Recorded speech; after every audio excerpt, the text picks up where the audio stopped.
Messieurs, dames, bonjour. Magazine Solutions Manutention. Alors aujourd'hui, un essai JCB électrique Télétruck. Alors la particularité par rapport aux essais classiques, c'est que c'est un chariot à mât télescopique qui aura donc une capacité, alors c'est un JCB électrique, si vous le voyez 35-22, alors 35 voulant dire 3 tonnes 5 de capacité et 22, 2 tonnes 2 à 2 mètres de portée, parce que là on n'a pas un mât, on a un mât télescopique, donc on a une portée et non pas une élévation. Donc c'est un électrique 4 roues, donc différent, hein, depuis toujours les télescopiques sont thermiques. Là on a électrique depuis quelques années, on avait d'ailleurs fait un essai il y a 3 ans sur un 3 tonnes, là on est sur un 3 tonnes 5. Alors on fait le tour de la machine, donc portière, bien sûr là on a enlevé la portière pour les besoins de l'essai, mais sinon on a une cabine fermée. On fait le tour, on a un contrepoids assez important. Ce 3 tonnes 5 avec une portée de 4 mètres, il faut que ça tienne le choc. On a le bras télescopique ici sur le côté, donc 4 roues, PPS au niveau des pneumatiques.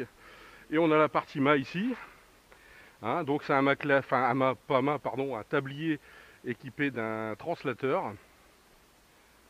On va regarder au niveau de la batterie. Alors c'est batterie plomb classique, hein. Voilà, il suffit d'ouvrir de cette façon-là. Voilà. Et là on a affaire à la batterie, donc c'est une batterie 80 volts 625 ampères, donc on a deux batteries, hein. On en a une là et une derrière. Et donc changement de batterie facile. Avec un chariot élévateur, on va pouvoir, à l'aide de la batterie, il y a des fourreaux, on va pouvoir extraire la batterie de cette façon-là par l'arrière. Donc il n'y a aucun problème. On va maintenant passer à l'accessibilité du chariot. Donc comme vous le voyez, vous avez deux poignées d'accès de part et d'autre. La marge d'accès est peut-être un peu haute, mais ça s'explique par le fait que c'est un chariot tout-terrain. Donc il faut qu'il y ait une garde au sol assez importante. Voilà. Le contact, une simple clé. Et ici on a le bénage cavage et le frein à main. Alors ici au niveau du télescopique, comme tous les chariots, vous tirez vers vous, vous levez le bras et non pas le mât. Voilà. Dans l'autre sens on va baisser, c'est du classique. En revanche, comme c'est un télescopique, ici sur cette poignée là, on va sortir le bras. Donc ici on a le display avec la vitesse, le témoin de charge batterie, etc. Et ici on a la sécurité du bras, c'est-à-dire que plus on va lever haut avec du poids, plus les voyants vont s'allumer et quand il sera au rouge, ça va stopper la machine, ça évitera les basculements. C'est le système sécurité de tout chariot télescopique. On le fera tout à l'heure avec un poids, comme ça vous pourrez vous apercevoir de la sécurité. Alors, bénage cavage, ici. Côté gauche, on va incliner en arrière. Côté droit, on va donc incliner en avant. Donc du bénage cavage, hein, ça permet de vider des godets tout simplement. Hein. D'ailleurs, on fera l'exercice tout à l'heure. Voilà.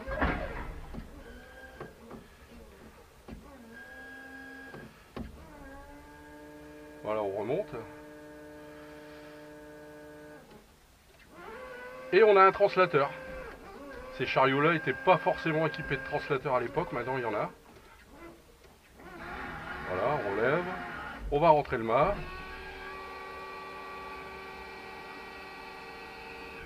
Avertisseur sonore. Et on va pouvoir commencer. Alors l'inverseur de marche est sous le joystick. Là, ouais, marche avant, marche arrière. On a le bruit du... Enfin, c'est pas un bip, hein, c'est le bruit marche arrière. Et on va commencer un slalom. Donc ce chariot, donc je fais le slalom mât rentrée forcément. Hein. Donc slalom marche avant.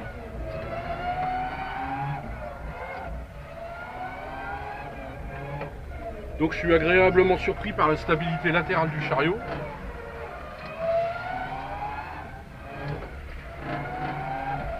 On va aller sur le plan incliné pour voir la réaction du chariot sur un plan incliné. Donc ici nous sommes chez Kogan, distributeur à Brest en Bretagne. Voilà, donc plan incliné. je lève un peu la fourche pour ne pas buter sur le point incliné. Et là, je vais lâcher mon pied et le chariot est complètement bloqué. Donc on peut en descendre, on fait ce qu'on veut, le chariot ne va pas bouger. On peut redémarrer sans problème, pas d'effort. Marche arrière. Voilà. Et on va faire l'exercice avec la palette. Alors ce chariot, qui pour l'utilisation, ça va peut-être vous surprendre, mais il nous faut le KSS3 sur la R489 de la CNAM, donc c'est les formations KSS, et donc il reste dans la catégorie 3 parce qu'on a une portée de bras qui n'est pas longue, je dirais, elle est à 3,50.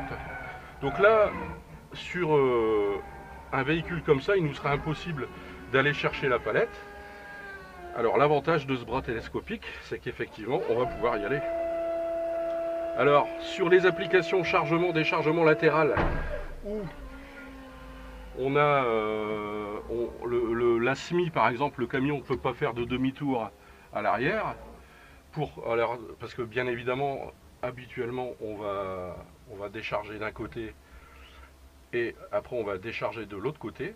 Donc il faut faire le tour du véhicule. Bah, si la SMI peut pas faire de demi-tour dans la cour parce que tout simplement il n'y a pas la place, hein, il n'y a pas toujours de la place dans les différentes entreprises, ça nous permettra de décharger la première et sans débâcher de l'autre côté, bah, du même côté on va décharger la deuxième, tout simplement. Voilà, je rentre le bras et je vais aller mettre la palette dans le rayonnage qui, à la base, n'est pas un exercice que l'on fait forcément avec un chariot télescopique. Ben, là, on va pouvoir le faire. Électrique, silencieux. Je rentre dans la partie... et là, on va voir toute l'importance du mât. Là, on l'a vu par rapport au chargement de la camionnette, du petit camion. Là, on va aller mettre une palette dans le rayonnage, mais il y a des obstacles qui me gênent. Alors, qu'est-ce que je vais faire ? Eh ben, je vais anticiper, c'est-à-dire que je vais sortir le bras. Ça me permettra de passer au-dessus des obstacles qui sont devant le rayonnage. Voilà. Et là, vous pouvez voir la sécurité du bras. On va le voir mieux après, je vous le montrerai. Voilà, donc on y va doucement. On arrive dans le rayonnage. Voilà. Alors si vous voyez, il y a des obstacles devant le rayonnage. Avec un chariot classique, il nous serait impossible d'y aller. Ben là, on peut y aller grâce justement au bras télescopique. Voilà, on va reculer tout doucement.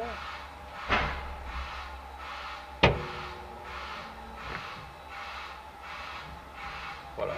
Et donc je sors le mât en dernier, parce que si je le sors en premier ou si je le rentre en premier, forcément il y a une inclinaison naturelle de la trajectoire qui fait qu'il nous serait impossible d'aller dans le rayonnage. Donc là je vais sortir du dépôt. Alors là où ça pourrait surprendre quelques utilisateurs, bah, l'avantage de l'électrique, c'est une pêche. Faut pas croire que l'électrique est moins puissant qu'un thermique, c'est complètement faux. D'ailleurs, les utilisateurs qui ont l'habitude du thermique, faites des essais et vous pourrez vous en rendre compte facilement. Voilà, là on va chercher la palette. Voilà. La visibilité est bonne, hein, parce que, bah voilà, vous voyez. Hein. Voilà, je vais la lever. On va reculer tout doucement, donc toujours droit, ne pas toucher au bras pendant les opérations de chargement-déchargement. Et là, je peux y aller, là.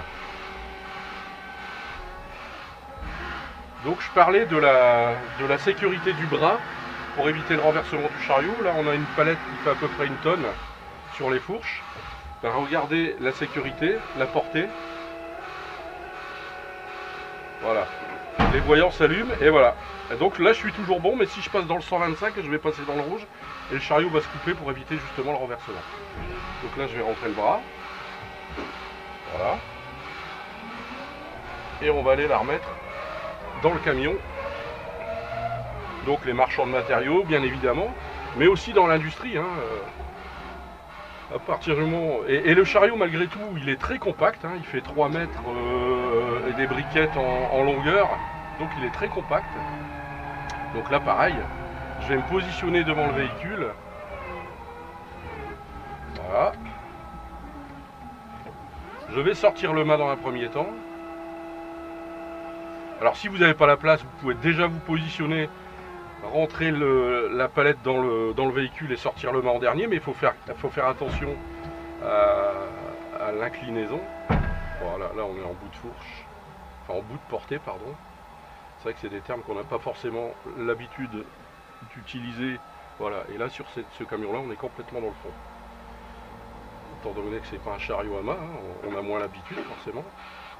Voilà, on recule, tranquille, on va lever, on va rentrer le mât, et on va pouvoir sortir. Voilà, la partie essai fourche est terminée, on va passer ensuite à la partie godet. Alors ici, deuxième partie de l'essai, et là effectivement c'est ce qui change du chariot classique, c'est qu'on a démonté les fourches pour monter le godet. Alors pour ce faire, on n'a pas eu besoin de descendre du chariot, c'est une manip que je vais vous montrer dans le film juste après. Donc je reste au volant du chariot et je vais enlever les fourches, mettre le godet. Et là on va aller donc, comme dans le TP tout simplement, hein, on va prendre un mont de terre et on va le vider de l'autre côté. Hein. Donc je me positionne devant, je vais baisser, donc je vais caver, voilà, je vais mettre le godet au sol. Voilà. Et là j'avance, je lève en même temps, voilà. Et je vais caver. Voilà. Et là le godet va être bien plein. Voilà, on voit la terre qui dépasse. Hein. Donc on a bien chargé le godet. Marche arrière. Voilà. Donc c'est des manipulations que j'ai effectivement pas l'habitude de faire, mais c'est bien de découvrir. Voilà, vous voyez la sécurité là du bras là. Voilà, on va aller sur l'autre mont de terre, on va se positionner devant. Voilà. Et pour bien le mettre au-dessus, voilà, on va lever le bras, on va se mettre à la base, on va sortir le godet un peu.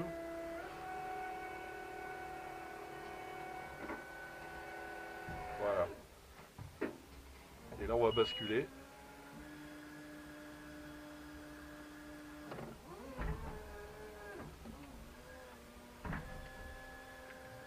Voilà. Voilà, donc manipulation godet. Et maintenant on va aller faire le changement, déposer le godet et reprendre les fourches.